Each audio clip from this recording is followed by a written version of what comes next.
Hello! We hope you're enjoying your stay at Toshi's place. To help you make the most of your time in Kamakura, we've prepared this sightseeing guide. Today, we'll introduce you to Ryuho-ji Temple. Ah, Ryuho-ji, yes. It's a wonderful spot. It really is. It's one of those places in Kamakura that maybe isn't on every single tourist map, but it's packed with history. It's got this amazing spiritual calm and, well, some really surprising stories, too. Exactly. We've gathered some great info, and the idea today is to give you the highlights, the must-knows, so you can really appreciate it if you visit. Right. Because it's not just, a pretty temple. It connects to samurai history, life back in the Edo period. Oh, absolutely. And even touches on more recent history, like World War II.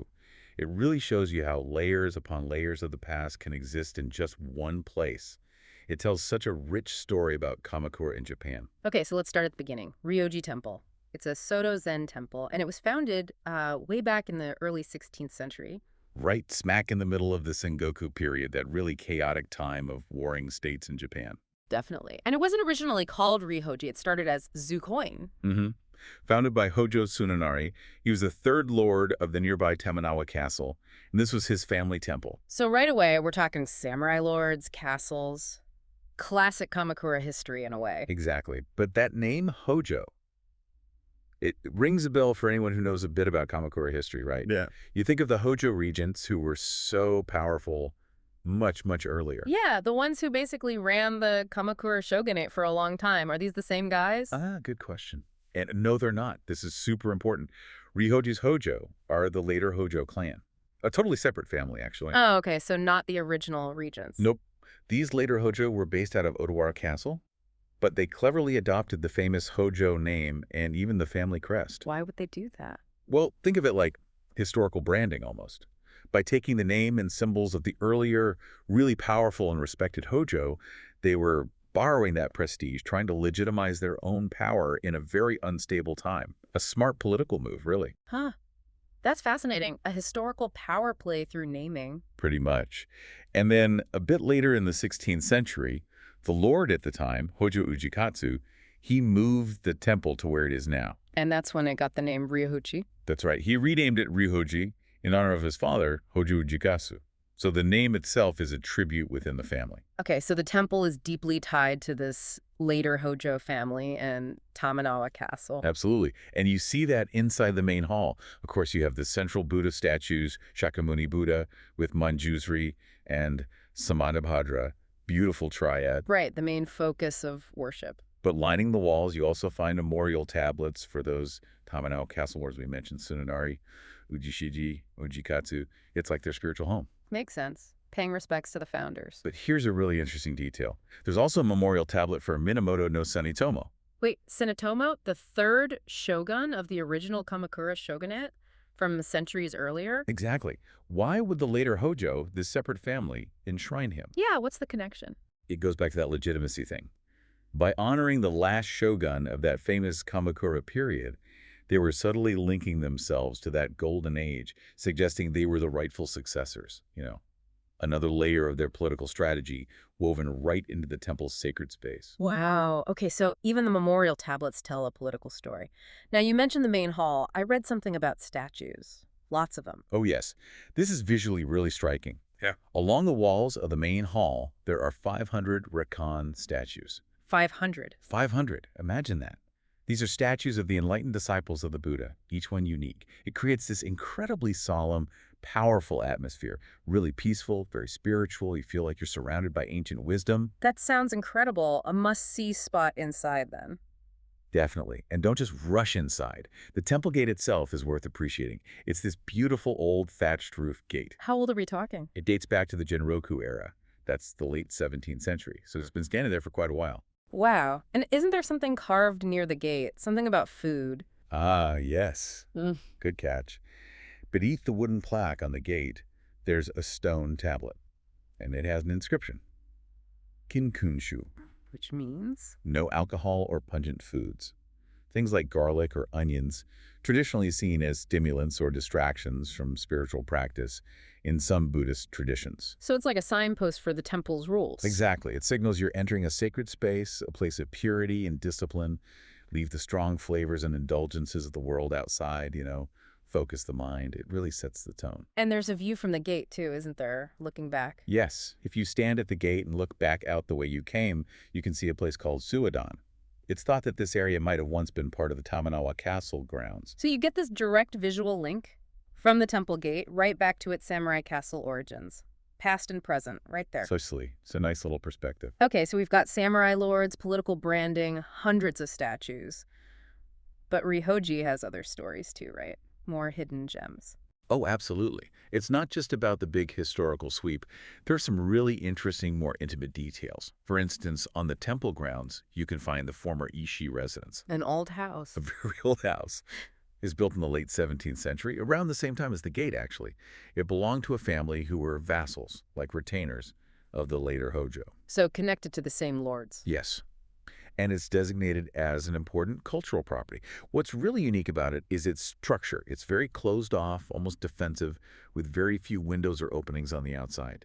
Why would it be built like that? Well, it gives us this fantastic glimpse into what rural life, even for relatively important families, might have been like back in the Edo period. Maybe concerns about security or just the architectural style at the time. It feels very solid, very protected. Can you go inside? You can. It's part of a small local museum now, the Tamanawa Forosado-kan. There's a small admission fee, I think around 200 yen, and you need to check when it's open. But yeah, you can actually step inside and get a feel for that era. Really worthwhile. Cool. A little slice of Edo life right there. What else? Well, there's also a stone monument, quite weathered now, dedicated to Arai Hakuseki. Hakuseki. He was a big deal, right? A famous scholar and statesman in the Edo period. That's the one, a major intellectual figure. The inscription on the monument is hard to read now, but it's thought to be by another famous scholar, Muro Kyuso. So why is his monument here? Did he have a connection to Ryuho-ji? He did, actually. It turns out Hakuseki owned land nearby during that same Genroku era, late 17th century, and he famously donated a large amount of rice, 200 koku, to Ryuho-ji Temple. 200 koku. How much is that? A lot. Historically, one koku was supposedly enough rice to feed one person for a whole year. Yeah. So 200 koku was a very significant donation. Shows he was a major patron of the temple. So the temple had connections to powerful scholars, not just samurai lords. Right. It shows its wider influence and respect within the community. Now, I heard a story about one of the Hojo monuments. Something about it being unstable, the toppling Buddha. Ah, yes. The memorial tower for the Tamanawa Hojo clan. Yeah, legend has it that it used to be quite unstable, maybe leaning a bit, and got that funny nickname, the toppling Buddha. Ha! Okay, that's a fun bit of folklore. But there's a more serious story connected to the temple during a major historical event, isn't there? About a surrender. Yes, and this is quite dramatic. It involves Toyotomi Hideyoshi, the great unifier of Japan, and his massive campaign against Odawara Castle, the main stronghold of the later Hojo. A huge siege, a pivotal moment in Japanese history. Okay, and Ryuho-ji was involved. According to the accounts, yes. The story goes that the head priest of Ryuho-ji Temple at the time played a key role. He apparently went to Hojo Ujikatsu, the lord in Tamanawa Castle, which was allied with Odawara, and persuaded him to surrender peacefully to Hideyoshi's forces. Wow. A priest convincing a samurai lord to surrender during a major war. Imagine the diplomacy involved. It potentially avoided a lot of bloodshed right there at Tamanawa. It really highlights how temples and priests sometimes held significant influence, even in military and political affairs. Not just places of worship, but centers of influence. That's a powerful story. History could have gone differently. It really could have. And speaking of conflict, there's one more layer of history here, much more recent and quite sobering. What's that? During World War II, part of the Ryuho-ji grounds was actually used as a prisoner of war camp. Really? A POW camp right here? Yes. And today, there's a memorial tower standing on the grounds specifically to honor the prisoners who died there. It's a quiet place for remembrance and peace now. Gosh.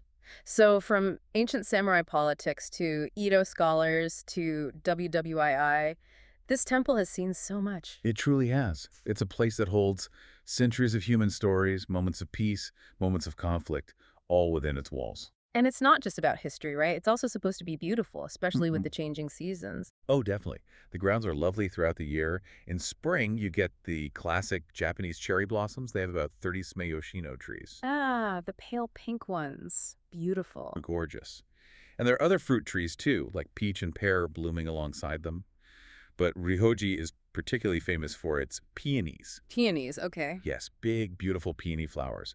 They share the flower beds with things like cornflowers and scillas too, so it's a really vibrant mix of colors in late spring and early summer. Very photogenic.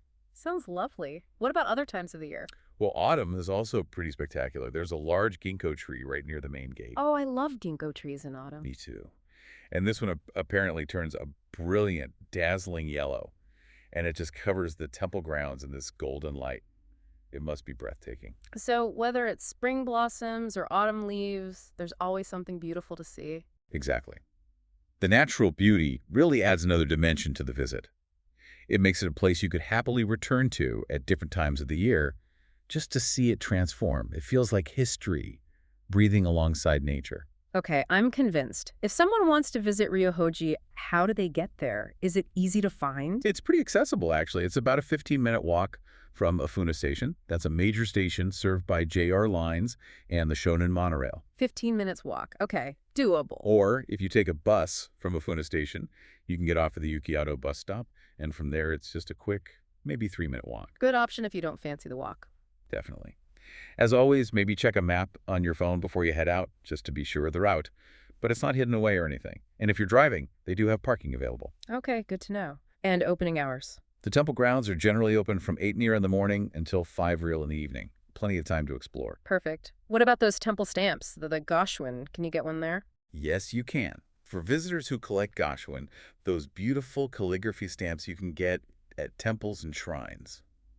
You can receive one at Ryuho-ji. Where do you go for that? Usually the temple office, or perhaps the priest's quarters, the kuigi.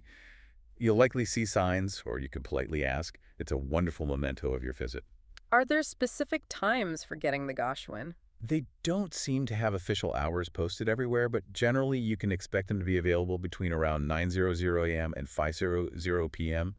There might be a lunch break around noon, potentially. And sometimes they might be busy with ceremonies or other duties. So it's probably a good idea to maybe call ahead if getting the Goshwin is really important to you. Couldn't hurt, especially if you're making a special trip. Just confirm someone will be available, but usually during the main part of the day, you should be fine. Right. So summing it all up, Ryohoji isn't maybe the biggest or most famous temple in Kamakura. No, it's not Hazadera or the Great Buddha for sure. It's quieter. But that sounds like part of its appeal, a peaceful escape. Exactly.